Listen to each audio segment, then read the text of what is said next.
characterization and actions that advance the plot. This is Facebook. Yeah. Independent group. I need you guys to keep it down, okay? It's too loud.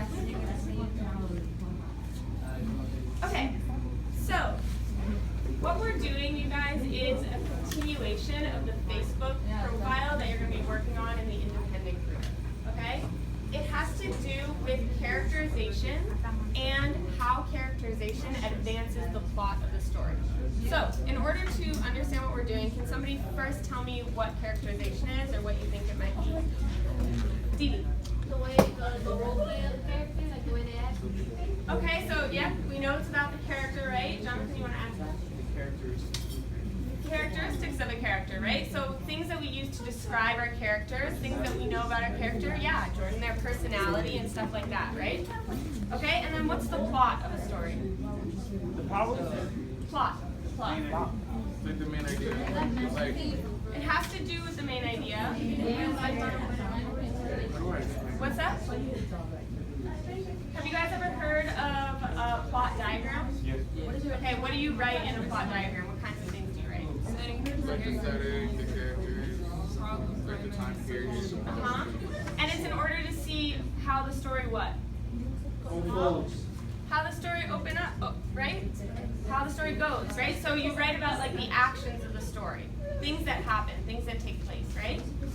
Okay, so we're going to first talk about characterization of our main character, and then we're going to talk about how that characterization contributes to the plot of the story or how it helps the story move along. So who can tell me, who remembers who our main character is?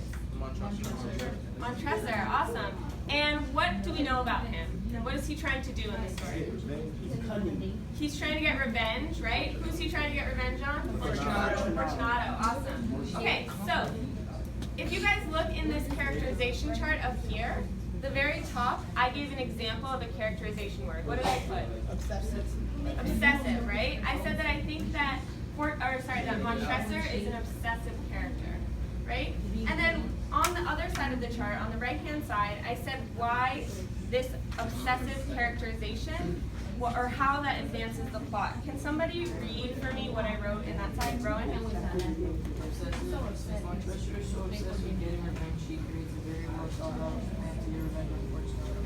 Awesome, thank you, right?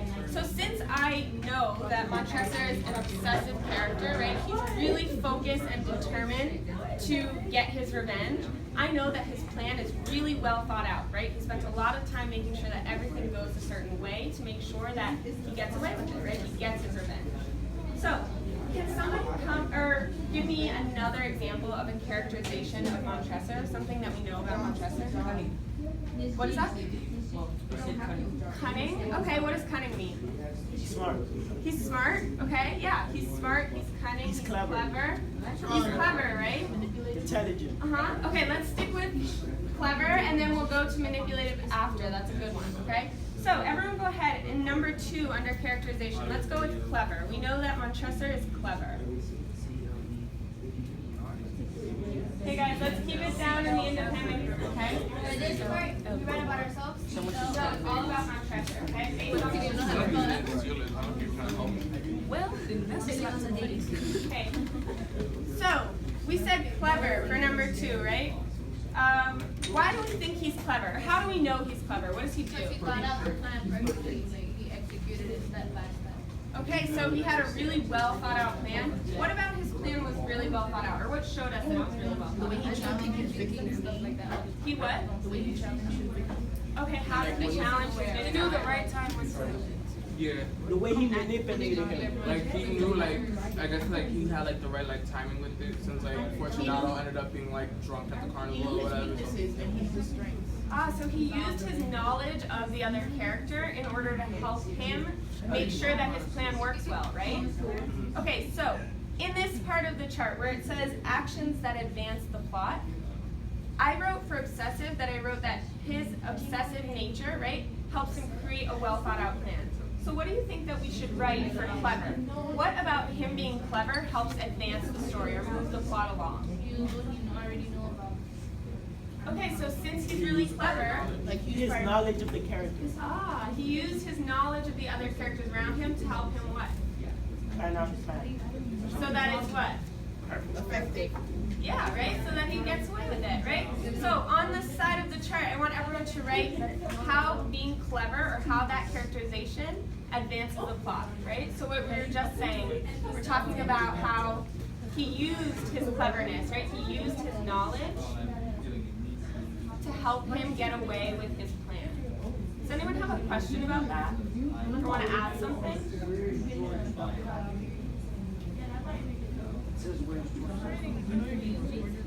Okay, so everyone should be filling out that type of question.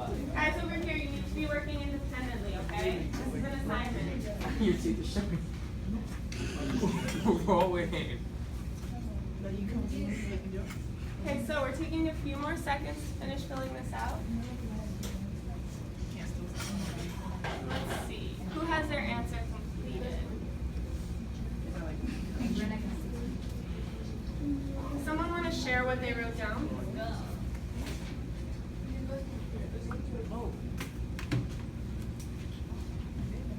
No, nobody wants to share? Jordan? You want to share? What did you write for number 2? Hold on. So guys, Jordan's going to share his answer, so let's all listen and see if we have the same thing. What did it say? Okay, he used his knowledge to help him get away with his plan. Does that make sense? Yes. Does anyone have anything different they want to add? There's different ways to word it. There's different reasons. I put he used his knowledge and the situation they were in to take advantage of the character.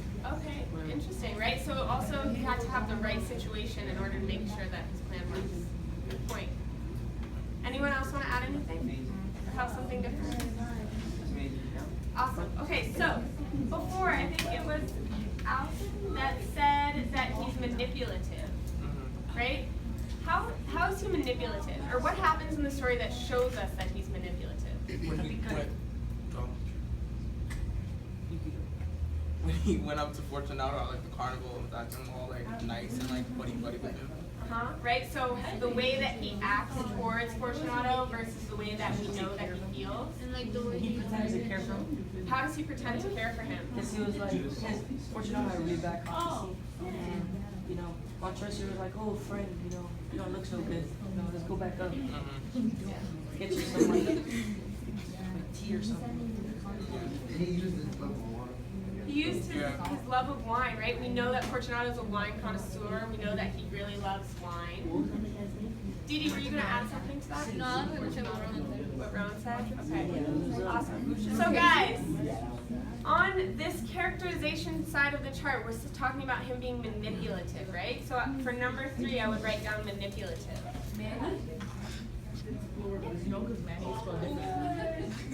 What do you mean it's spelled different? Guys in the independent group, it needs to be independently done, okay? Okay, so if we have manipulative in our characterization chart on the left-hand side of our paper, what are some of the things that we just said that we might want to write down on the right-hand side for number 3? The way he asked George Fortunato, how he acts all nice with him, but in the end he actually ends up like killing him, kind of like switching up on him. Yeah, exactly. Jose, you want to ask? The way he used Fortunato's love of wine to get him to his cellar. Okay, so the way that he is acting one way towards other characters, right? But we know, as the reader, we know how he really feels towards him, right? We know that he wants to what? Kill him. Right? We know that he smiles at the thought of killing him, right? Awesome. Yes, so on the right-hand side of the chart, I would write something like, since we know that Montresor is manipulative, we know that he treats the other characters one way, but maybe feels a different way, right? So when we were reading, I remember you guys told me he was two-faced, right? He's a snake. That kind of idea, right? So let's take a couple more seconds to finish filling that out. Stop. Okay, so can I hear from somebody that we haven't heard from yet? Janaya, can you tell us what you wrote down? I put Montresor used Fortunato's weaknesses against him so he can fall for it. So his plan So we can play out. Yeah, successful, right? Effective, yeah, awesome. Allison, do you want to add to that? I put Montresor challenges his victim and shows sympathy towards Fortunato, but has one motive, which is to kill. Awesome. Right? So the way that he treats the characters shows that he's manipulating them, right? He's using his knowledge to manipulate. Does that make sense? Awesome. Okay, so we need one more example. Let's think about this story overall, right? We know that Montresor wants to what? Get rid of him. He wants to get revenge, right? So, what kind of word would we use to characterize Montresor as somebody who wants to get revenge? Cruel. Okay, yeah, he's cruel, right? But what about